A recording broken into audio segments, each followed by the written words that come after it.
আসসালামু আলাইকুম। আমি ডক্টর নাতাশা নাসি চৌধুরী, ডার্মাটোলজিস্ট। কাজ করছি face on cosmetic and laser সেন্টারে অ্যান্ড ভ্যাল অ্যাস্থেটিক্সে। আমি আপনাদের সাথে আছি ত্বকের বিভিন্ন ধরনের সমস্যা নিয়ে গুডি লাইফের সাথে। অবশ্যই সাবস্ক্রাইব করবেন গুডি লাইফে।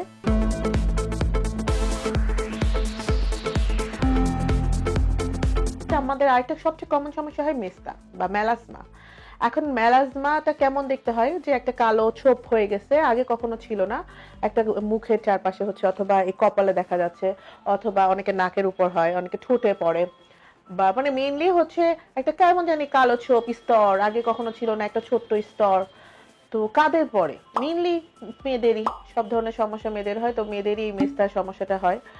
তো কেন হয় দেখবেন যে আপনার আগে ছিল না, কিন্তু প্রেগন্যান্সির পর এটা বেড়ে গিয়েছে, বা প্রেগন্যান্সির পরই প্রথম দেখা দিয়েছে, বা আপনি একটা কোনো পিল খাওয়া শুরু করলেন, ওরাল কন্ট্রাসেপটিভ পিল, সেক্ষেত্রে বাড়ছে, বা কোনো এক ধরনের কসমেটিক্স যেটাতে স্টেরয়েড ছিল সেটা থেকে আপনি এটা হতে পারে। তো মেস্তার ক্ষেত্রে আপনি ফার্স্টেই চিন্তা করতে হবে যে এটা কেন হয়। এটা হরমোনের জন্য। আমাদের শরীরে কিছু প্রেগন্যান্সির সময় হরমোন চেঞ্জ হতে থাকে, রিসেপ্টর বেড়ে যায়, হরমোন রিসেপ্টর, এগুলোকে ধরার জন্য আমাদের এই ত্বকগুলোতে এসে বসে যায়।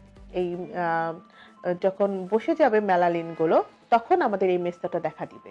এটা হাতে আপনি ধরতে পারবেন না, একটা খালি একটা লেয়ারের মতো, এগুলো আপনার হাতে পড়ে না, খালি দেখবেন যে একটা লেয়ার স্কিনে বসে আছে। আবার হচ্ছে ওসিপি খাচ্ছেন, অথবা আপনার মেনস্ট্রুয়েশন শুরু হচ্ছে, তখন আপনি বিভিন্ন ধরনের প্রজেস্টেরন খাচ্ছেন মাসিক নিয়মিত করার জন্য, সেসব ক্ষেত্রেও পড়তে পারে।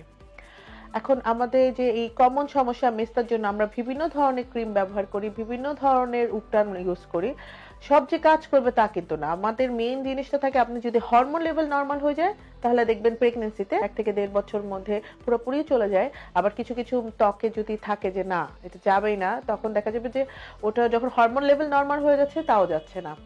আর পিল, যেটা আমরা বললাম যে পিলের জন্য হচ্ছে, সেক্ষেত্রে এই ক্ষেত্রে আপনাকে মাথায় রাখতে হবে দুটো জিনিস, যে আপনি পিলটাকে বন্ধ করতে হবে।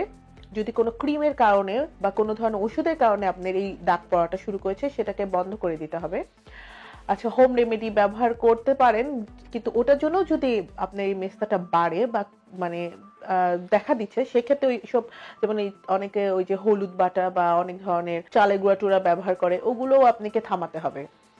এই জন্য আপনাকে তখন আমরা সাধারণত মেস্তার ক্ষেত্রে কিছু ক্রিম সাজেস্ট করি, যেটা আমাদের মেস্তাকে লং টার্ম ব্যবহার করতে হয়। এটাতে পুরোপুরি যে যাবে মেস্তা তা না, কিন্তু কমায় দেয়। আরেকটা আমরা সাজেস্ট করি যে সান প্রোটেকশন, সূর্যের আলোতে গেলে আমাদের মুখটাকে ঢেকে যাও।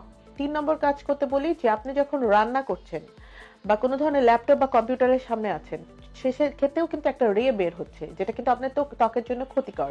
তো আমরা বলে থাকি যে এইসব ক্ষেত্রে সানস্ক্রিন ব্যবহার করা। সানস্ক্রিনেরও কিন্তু নিয়ম আছে কিছু, যে সানস্ক্রিন লাগালাম, তারপর ঘুরলাম সারাদিন, তারপর এসে মুখ ধুয়ে ফেললাম, তা কিন্তু না। সানস্ক্রিন হচ্ছে যখন আপনি বাইরে যাচ্ছেন অথবা রান্না করছেন, 30 মিনিট আগে ব্যবহার করবেন, 3-4 ঘন্টা রেখে ধুয়ে ফেলতে হবে, তারপর আপনাকে আবার নতুন করে সানস্ক্রিন দিতে হবে। যদি তা না করেন, আপনার সানস্ক্রিনের এফেক্টটা কিন্তু বেশিক্ষণ থাকবে না, মেস্তার উপরেও এর কোনো মানে প্রভাব ফেলবে না। তো সুতরাং যেটা আমরা বললাম যে সানস্ক্রিন সাথে মেস্তার আমরা যেগুলো ক্রিম সাজেস্ট করি, ওগুলোকে নিয়মিত লাগানো। আর যদি তারপরে দেখি যে ক্রিম ব্যবহারের পরও কমছে না, সেক্ষেত্রে আমরা কেমিক্যাল পিলিং সাজেস্ট করি। তারপরেও যদি না কমে, আমরা সেক্ষেত্রে বিভিন্ন ধরনের লেজার সাজেস্ট করি, যেটা কিনা কয়েকটা সেশন নিলে হয়তো মেস্তার দাগগুলো চলে যায়, সেটা আপনারা অ্যাপ্লাই করতে পারেন। ত্বক সুস্থ ও সুন্দর রাখার জন্য বিভিন্ন ধরনের উপদেশ বা বিভিন্ন ধরনের ট্রিটমেন্ট বা রেমিডিস নিয়ে আমি থাকবো গুডি লাইফের সাথে। আশা করি আপনারা আমাদের সাথে থাকবেন, সাবস্ক্রাইব করবেন গুডি লাইফে।